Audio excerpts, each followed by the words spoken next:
Vignette number 99 from Zen Is Right Here, Teaching Stories and Anecdotes of Shunryu Suzuki. A student at Tassajara told Suzuki Roshi that the monastic schedule was hard on her. She said she always felt sleepy in zazen and asked if it wouldn't be a good idea to add more time for sleep to the schedule so that people could be more alert in meditation. Suzuki answered, "When you're tired, your ego is tired."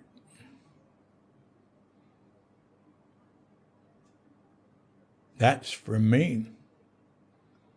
Tassajara, around 1969.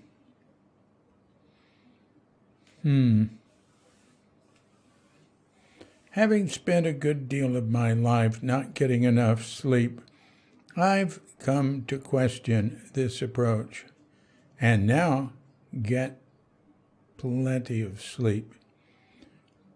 I almost always sleep until I wake up and am ready to get up. Of course, I'm older now. Man, I want to tell you, I started not getting enough sleep on purpose because I was driven when I was in elementary school.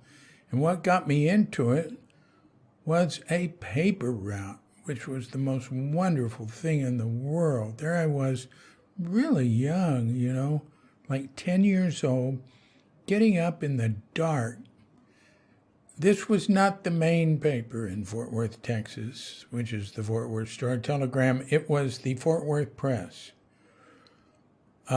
which folded way back when. It was sort of like one of the Hearst papers. It was a little bit more tabloidy. Yeah, definitely. It was sort of like the New York Post. And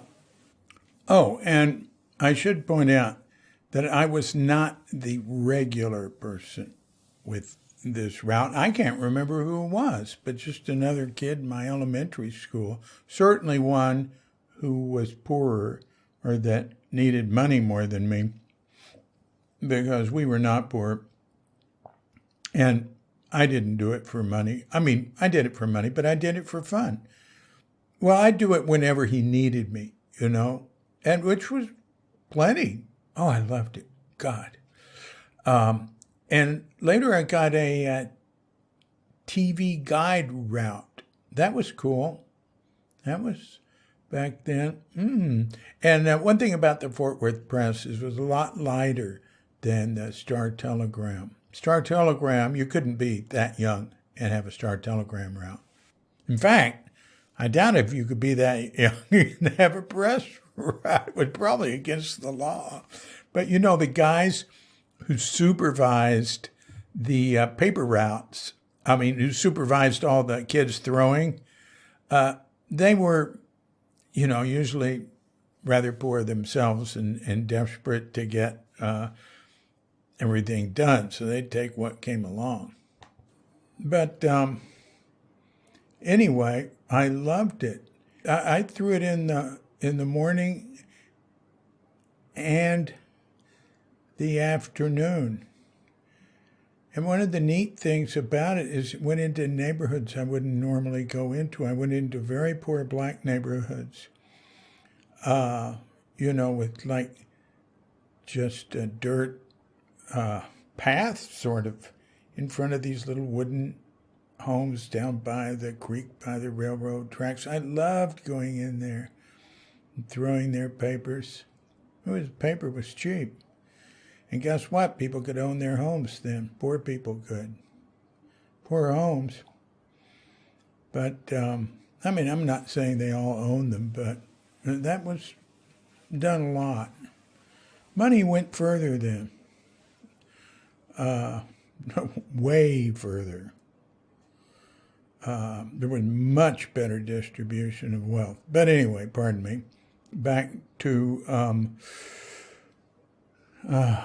then, getting in high school. I really just when it's sane, getting 4 hours sleep, going to bed at midnight, getting up at 4, and writing poetry and listening to classical music and jazz and stuff.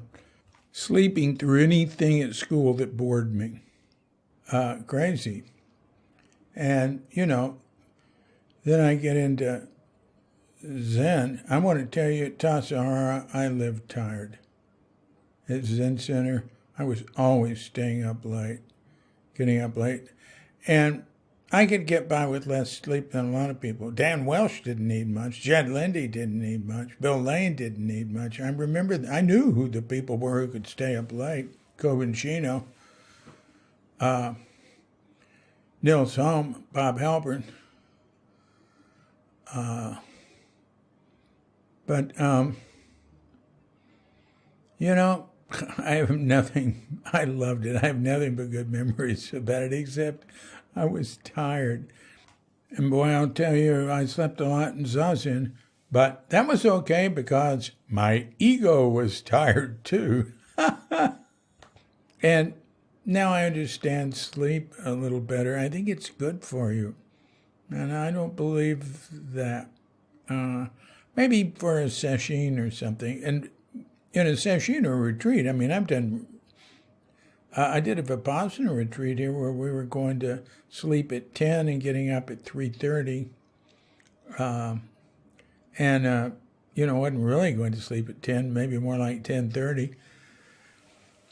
And that was plenty. That didn't matter. You're sitting all day. Well, sitting and walking. I can do that. Depends on what sort of practice you have. Anyway, that's what comes to mind when I read that. But if I had a Zen community or something like that, I would want everybody to get as much sleep as they wanted. It's like Mrs. Suzuki, she'd say, "Sleep, pretty baby." She didn't want anybody hit. And if they were tired, she thought they should sleep. Yeah.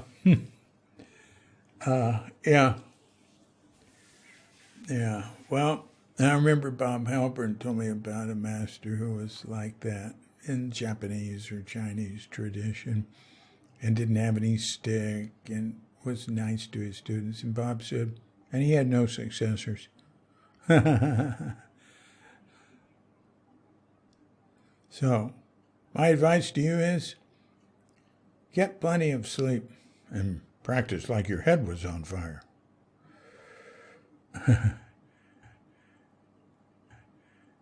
This has been a Cuke Audio mini podcast. I'm DC Puba of Cuke Audio and Cuke Archives, coming to you from Sleepy Sanur with Doga Bandita, Feline Cuchita, and dear lovely Katrinka. And we're wishing you and yours and all of us a grand awakening.